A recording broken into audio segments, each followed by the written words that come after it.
Jealousy, the enemy's favorite weapon against your destiny. Stay tuned as we talk more about the jealousy trap. There are many different setups that the enemy can pull out of his bag to try to deter you as a believer. And the reason why tonight I'm talking about the spirit of jealousy is because a lot of people tend to go through this and they don't understand why they're going through it. What's the point of it? Why won't people leave me alone? Why does it seem like it's a focus on you? And it's really not the focus is on you, but on what you are called and destined to do. You see, because the targets of jealousy are often those who are assigned to a level of impact to regional lands, for community, they're agents of change, agents of deliverance, for their communities, for people, for organizational structures. That is the common target for those who are encountering opposition against the spirit of jealousy.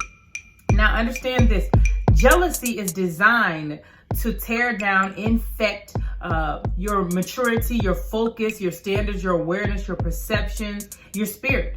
It's designed to break your spirit. The spirit of jealousy is designed to help you and suggest to you that God, suggest to you that God is not going to fulfill promises. God is not going to fulfill word, and to get you to compromise. There's a lot of structure and strategy in the attack of jealousy against its opponent. Now, understanding the trap of jealousy is to get you to denounce your inheritance of what God has prepared for you through your actions, word, and meditated thoughts. The spirit of jealousy is very suggestive. If you are going to be a target of the spirit of jealousy to where the spirit of jealousy wants to operate through you, then the doorways that the spirit of jealousy likes to come through is through discontentment, disappointment, even moments of grief, of discontentment. When you are not content with your situation, with where you are, the enemy will try to bring suggestions to you that somebody else has or is living a better life or has a better situation than you, or whether it be a work situation, a relationship situation, a financial situation. The spirit of jealousy can creep in through your discontentment. That's why I love it when Paul said that he's learned to be abased, he's learned to be abound, he's learned to be content in the things of life. He's learned to be content, because see, that is a doorway. It is a doorway for the spirit of jealousy to come in and wreak havoc. Even through disappointment, the spirit of jealousy loves to pop up in disappointment, because when you're disappointed and where you were in a situation concerning yourself, for those who are trying to strive to become better, and it seems as though things around you, maybe your circumstances disappointing, people are disappointing, or you let yourself down, or to a certain degree of that, the spirit of jealousy can creep in through suggesting that that you should have better, that you should have more. It's a mind game with the spirit of jealousy. It's a mental attack, the spirit of jealousy, against your vision, against your purpose, against your destiny.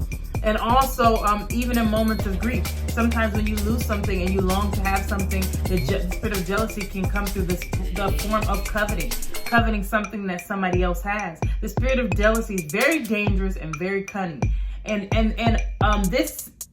We're talking about how the spirit of jealousy operates in a person and tries to operate through its target. But also, the spirit of jealousy can be on someone else targeting you. And there's a lot of method to this. There's a strategy behind what the spirit of jealousy is doing, and why the spirit of jealousy is trying to target you. If the spirit of jealousy can gain your agreement, then it gains your trust in faulty perceptions, and you have now become the enemy's play toy. Your actions can be outrageous when you are the person that is operating in that spirit. destroying others' character with your mouth. Even in the Bible, we talk about Saul. In the Bible, the word of the Lord talks about Saul and how Saul, his throne was taken from him. The anointing was off of him. Samuel had anointed another. David was the next anointed to be king.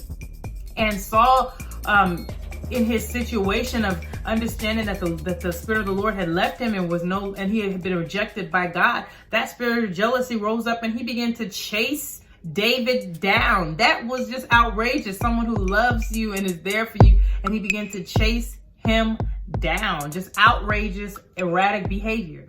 Now, also coming up with schemes to get outcomes that are desirable for yourself. David went through that. Even in his not being on his post, not being where he was supposed to be, because of whatever reason that David decided to stay back, he began to become selfish and desire something that didn't belong to him.